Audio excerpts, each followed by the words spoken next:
the top stories, a fatal halfway tree collision under investigation. Minister of Foreign Affairs addresses biennial meeting and Apiculture and Biodiversity workshop held in Nevis. The details on these stories and more after the break. Boom! Join in the experience with Courts Ready Cash for the St. Kitts Music Festival with a loan of $3,000 or more and pay nothing for 60 days. Plus, you could be eligible for a reduced interest rate. Don't miss out. Enjoy flexible payment terms, hassle-free service, and fast approval. All you need is your ID, proof of address, payslip, job letter, and 2 references. That is the day. Apply now. Visit shopcoats.com or call 466-1640 or 662-9425. Get your full St. Kitts Music Festival experience with Courts Ready Cash. We are ready whenever you are. Conditions apply. In cricket, there are a few essentials: a bat, a pitch, a ball, some fielders, and plenty of refreshments. Enjoy the cricket with Angostura Chill. Angostura Chill, the official refreshment partner of the Hero CPL T20.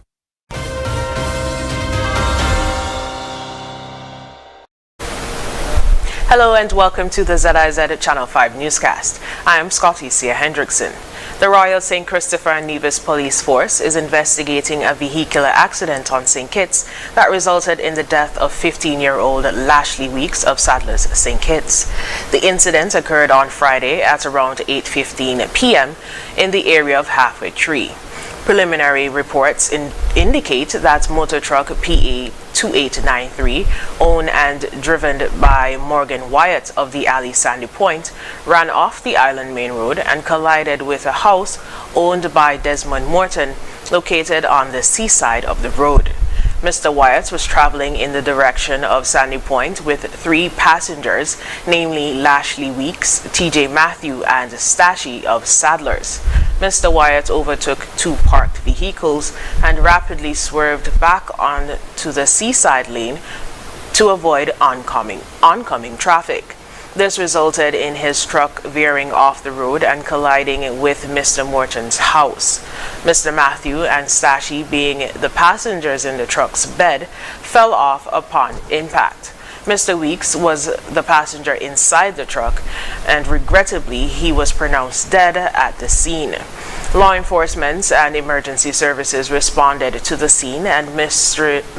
Wyatt, Matthew, and Stashy were transported to the Joseph N. France General Hospital for treatment of minor injuries indicative of an accident of this nature.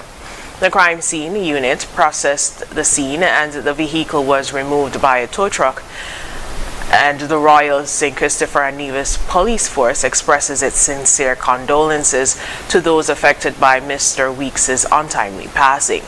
The public will be appropriately informed of any developments as the investigation into the incident progresses.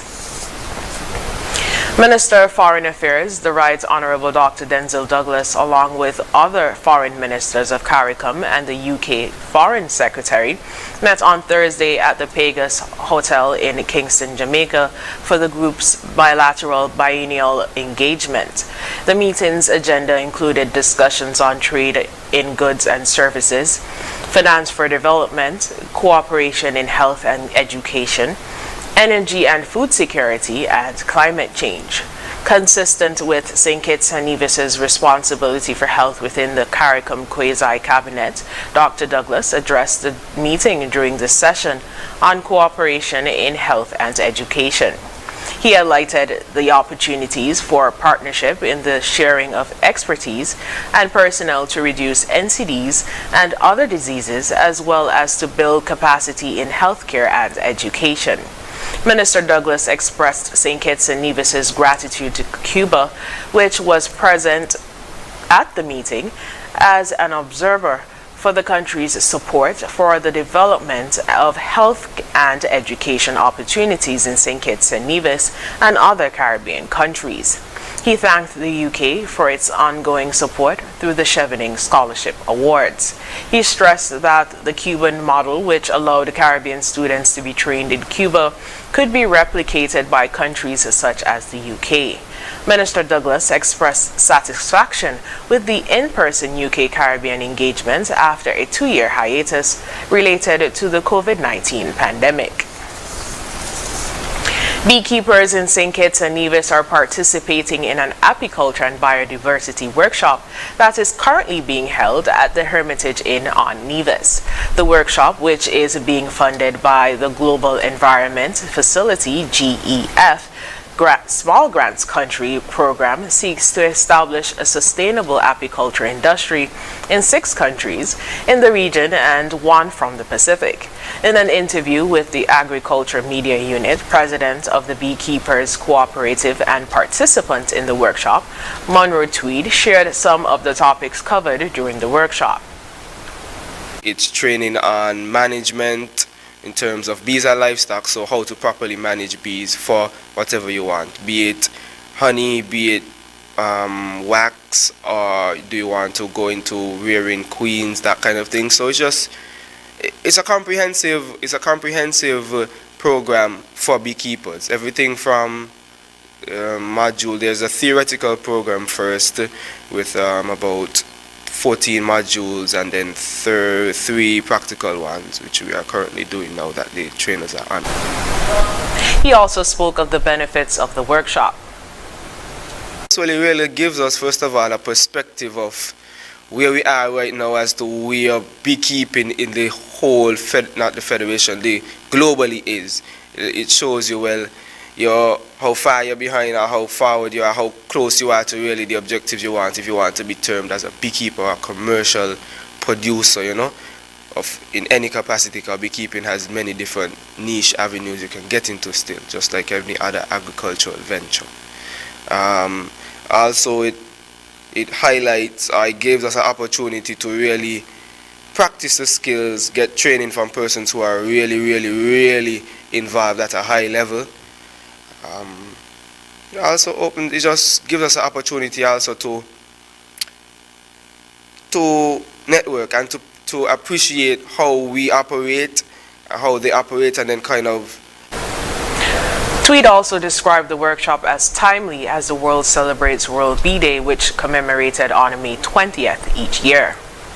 It's overdue, but it's also quite timely, seeing as how World Bee Day is upon it. So it just helps us to really appreciate bees, appreciate beekeeping, and then look to advance and really hone ourselves going forward, so that we could do better in our beekeeping going forward, whether it is the way we actually keep our bees, or it is going to be companion planting or other aspects that would help beekeeping and help bees on a whole, whether it's for pollination sake, for food production sake, or just for honey, for whatever purpose.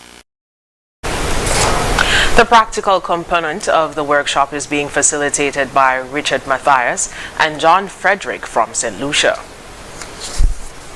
After the break, Connery residents share information to help improve community development and inter-Caribbean Airways flight into St. Kitts and Nevis to increase from 30 to 50-seater. Stay tuned, we'll be right back. Here are your Horseman's Value Mart IGA specials from May 18th to the 31st. And now your Value Club Blue Tag specials. IGA and Essential Everyday Salad Dressings, $10.99. IGA Margarine, just $23.99. IGA and Essential Everyday Frozen Waffles, $10.99. IGA and Essential Everyday Honey Bear Clover, $19.99. Bigelow Teas, $10.99. Suavitel Fabric Softener, $19.99. And now our very low weekly value deals.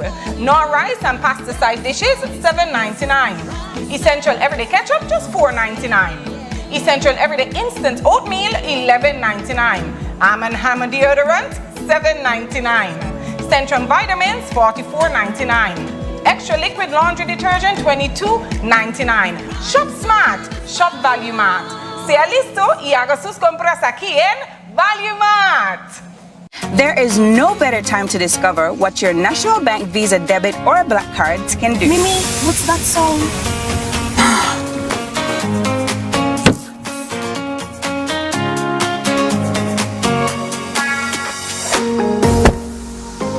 It can get you out of a pickle.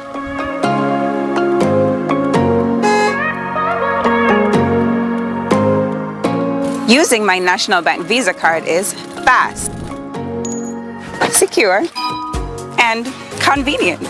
Cashless SKN is our new lifestyle choice. National Bank, always here.